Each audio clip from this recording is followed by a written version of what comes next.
भारत के प्रधानमंत्री अमेरिका का दौरा कब करेंगे, ये देश की मीडिया को अमेरिका का राजदूत बताता है सर्गियो गोर।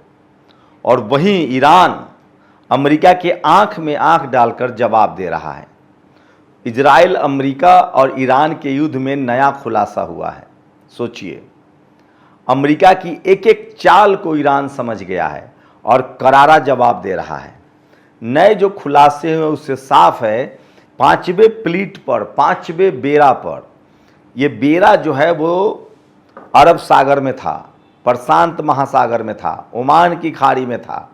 ईरान ने इस बेरे को तहस नहस कर दिया है। ईरान की ताकत का अंदाजा पूरी दुनिया को हतप्रभ किए हुए है। दुनिया भर के देशों को इतना तो नहीं पता था कि ईरान इतना शक्तिशाली और इतना ताकतवर है। और ईरान की नेताओं को देखिए, ईरान के नेता चाहे अरागची हो या पजेस्कियन, चाहे आईआरजीसी का प्रवक्ता, डोनाल्ड ट्रंप को वो एक खिलौना से ज़्यादा कुछ नहीं समझ रहे हैं। डोनाल्ड ट्रंप वाशिंगटन में बैठकर अनाप शनाप बयान देता है, दोहा में बात होगी, कतर में बात होगी, फाइनल डील हो गई है। ईरान कह रहा है कि कोई डील नहीं हुई है, कोई बातचीत नहीं तब तक होगी जब तक जो पिछले एमयू पर जो साइन हुआ था, पहले उस वादे को पूरा करो। पहला वादा 325 बिलियन डॉलर की राशि को हमें सौंप दो, तब आगे बातचीत करेंगे। सोचिए अमेरिका कितना दगाबाज और धोखेबाज देश है। डोनाल्ड ट्रंप ने G7 की बैठक में फ्रांस में बाकायदा दस्तखत किया था, उसके बाद भी नहीं माना। उसे लगा कि ये बच्चों का खेल है। दरअसल डोनाल्ड ट्रंप को लग रहा है कि वो बच्चों का खेल है। दुनिया के सारे देश उसके सामने दुम हिलाते हैं, दुनिया के सारे देश उससे डरते हैं। वो जब चाहे दस्तखत कर दे, जब चाहे अनाप बोल दे, शनाप बोल दे, ये बोल दे, वो बोल दे। मतलब ट्रंप के बारे में अब क्या ही कहा जाए। 28 फरवरी से युद्ध हुआ, 1 दर्जन के बार। सोचिए, इसी डोनाल्ड ट्रंप ने भारत पाकिस्तान ऑपरेशन पर, ऑपरेशन सिंदूर पर 50 बार बयान दिया था, मैंने सीज फायर करवाया, कितने जेट गिरे। ये शख्स अपने देश के बारे में भी रोज अनाप शनाप बोलता है। ईरान की एयरफोर्स खत्म हो गई, नेवी खत्म हो गई, हमारा पूरा कंट्रोल है, होर्मुज खुलवा लेंगे, नक्शे से खत्म कर देंगे। लेकिन सोचिए ईरान के नेता इसके हर सवाल का सटीक और ताकतवर जवाब दे रहे हैं। उससे भी बड़ा खुलासा हुआ है, खाड़ी देशों ने बाकायदा ऐलान कर दिया है कि हम ईरान के साथ युद्ध नहीं करेंगे, किसी भी कीमत पर नहीं युद्ध करेंगे। अमेरिका की बड़ी कोशिश थी कि किसी भी तरह से समझौता पर दस्तखत करवा लो, होर्मुज खुलवा लो, उसके बाद अपने यहाँ तेल का भंडार बढ़ा लो। और एक नए रूट से वो लगातार दूसरे देशों का झंडा लगाकर तेल के बड़े बड़े शिप को क्रॉस करा रहा था। ये सारे तेल के जो शिप थे वो कोई कतर से था, कोई बहरीन से था, कोई कुवैत से था, कोई संयुक्त अरब अमीरात से था। ईरान ने कहा कि ये सब नहीं चलेगा, ये चालाकी हम बहुत पहले से जानते हैं तुम्हारी। और ईरान ने 2 बड़े शिप को डुबा दिया, कहा कि जो हमने रूट तय किया है उस पर शिप जाएंगे, होर्मुज से वही रास्ता तय होगा जो हम तय करेंगे। और पहली बात, वहाँ से जरूरी सामानों के शिप जाएंगे, खाने पीने की दवाइयाँ, बाकी चीज़। तेल और गैस का एक भी शिप जो अमेरिका को जाएगा वो तब तक नहीं जाएगा जब तक जो एमयू पर दस्तखत हुआ उसको पूरा नहीं किया जाता है। तो सोचिए, अमेरिका की कोई विश्वसनीयता नहीं रह गई है, अमेरिका का कोई भरोसा नहीं रह गया। दुनिया भर के देश अब अमेरिका पर भरोसा नहीं कर रहे, उसका मजाक उड़ा रहे हैं। एक ईरान से अमेरिका नहीं जीत पाया और वो दुनिया भर की धमकी देता था। और सोचिए विडंबना देखिए, अब तक पिछले 1902 वर्ल्ड वॉर से देखेंगे तो अब तक दुनिया भर के देश अमेरिका की बात को मानने के लिए मजबूर होते थे। जैसे मैं एग्जाम्पल दे रहा हूं, भारत ने परमाणु परीक्षण किया, स्माइलिंग बुद्धा, अमेरिका ने हम पर थोप दिया सारे प्रतिबंध, हमारे लोगों को हथकड़ी लगाकर भेजा। युद्ध से पहले हम पर थोप दिया कि तुम चाबहार बंदरगाह छोड़ो जो ईरान का है, रूस और ईरान से तेल नहीं खरीदोगे। भारत ने मान लिया, दुनिया भर के देश मानते थे, भारत के प्रधानमंत्री को इजराइल जाना पड़ा। लेकिन सोचिए, दुनिया भर के देश तमाशा देख रहे थे।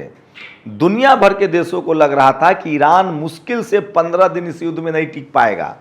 ईरान पहले दिन से कह रहा था कि हम 10 साल की तैयारी करके बैठे हैं, हमारी 45 साल की तैयारी है, आगे 10 साल तक युद्ध लड़ेंगे, 2.5 लाख मिसाइल है, रोज 500 ड्रोन बनाने की क्षमता है।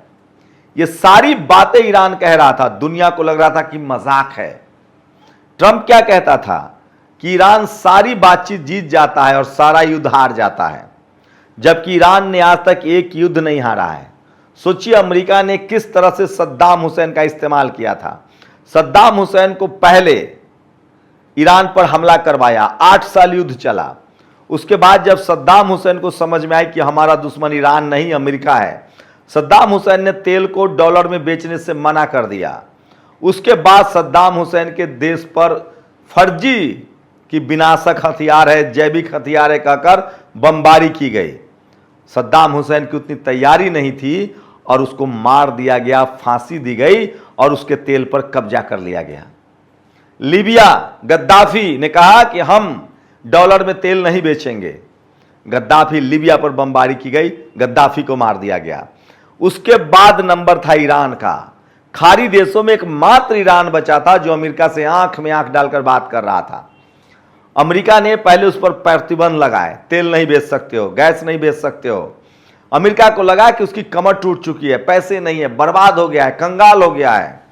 लेकिन सोचिए 45 साल से खामनेई ने ईरान को कहां पहुंचा दिया। ट्रंप वैज्ञानिक दृष्टिकोण डेवलप हुआ, स्कूल कॉलेज बने, लोग वैज्ञानिक बने और अपना 90% तेल वो अकेले चीन से को बेच रहा था। सोचिए चीन की ताकत। चीन ने कभी अमेरिका की बात नहीं मानी, उसने अपने ट्रेड डील बढ़ाए। रूस ने कभी अमेरिका की बात नहीं मानी, अब रूस को भी फंसा दिया है। रूस में तेल की बड़ी किल्लत है क्योंकि यूक्रेन ने उसके लगभग रिफाइनरियों पर हमले किए हैं।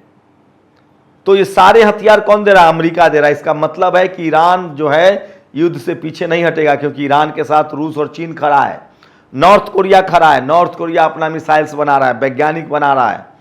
अमेरिका से वही देश बच पाए हैं जिनकी अपनी ताकत है और ईरान ने यह रास्ता दिखाया है।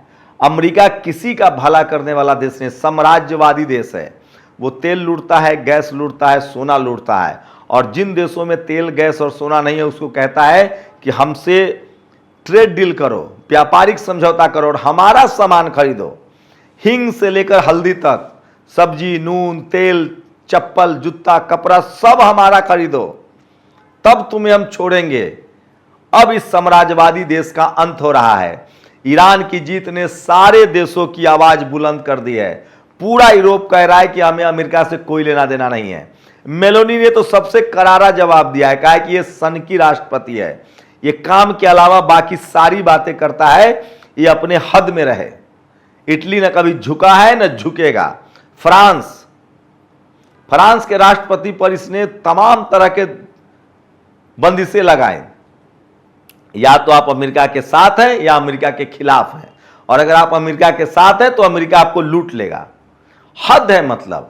लेकिन सोचिए एक ईरान ने अमेरिका की हैसियत दुनिया को बता दी है, अमेरिका का सारा तिलिस्म खत्म कर दिया है। अमेरिका डाल डाल है तो ईरान पात पात है।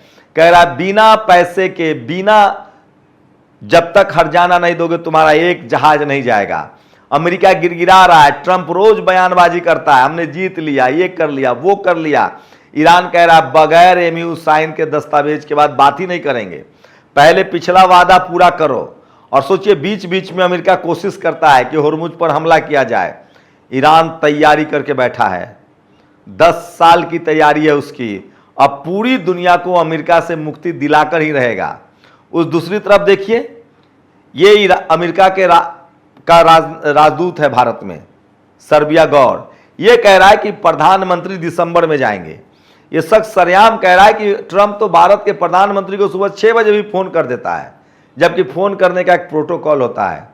तो क्या भारत के प्रधानमंत्री को अमेरिका चला रहा है? क्या भारत के प्रधानमंत्री को अमेरिका की बात माननी चाहिए?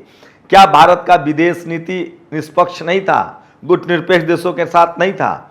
सोनिया गांधी ने इसलिए बाकायदा लेख लिखा है कि हम हमेशा से खाड़ी देश ईरान और फिलिस्तीन के साथ रहे हैं, हमें तेल गैस सब फिलिस्तीन हमें खाड़ी देशों से मिलता था, अमेरिका से हमको खरीदना पड़ता है।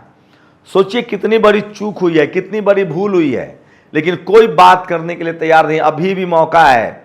इजराइल से दुनिया कट चुका है, अमेरिका से दुनिया कट चुका है। ये दोनों देश किसी के सगे नहीं है, न किसी के लिए फायदेमंद है। मैं फिर कह रहा हूं, किसी भी देश को अगर अब स्वतंत्र रहना है, मजबूत होना है, तो उसे अपने विज्ञान पर काम करना पड़ेगा, उसे अपने मिसाइल्स और ड्रोन कार्यक्रम को बढ़ाना पड़ेगा। वही देश सुरक्षित है, ये ईरान ने साबित कर दिया है। और रही बात अमेरिका की, तो ये साफ हो गया है कि अमेरिका किसी भी कीमत पर ईरान को नहीं डिगा सकता है। ईरान चौथा सुपर पावर बन गया है, यही सबसे बड़ी सच्चाई है। अपनी राय जरूर दीजिए, शुक्रिया। नेशनल दस्तक की आपसे गुजारिश है कि अगर इसको बचाना चाहते हैं तो नेशनल दस्तक को सब्सक्राइब करने के लिए रेड कलर के सब्सक्राइब बटन को दबाएं, फिर बेल आइकन की घंटी दबाएं। नेशनल दस्तक को बचाने के लिए बहुत जरूरी है कि हर खबर को शेयर करें, लाइक करें, कमेंट जरूर करें।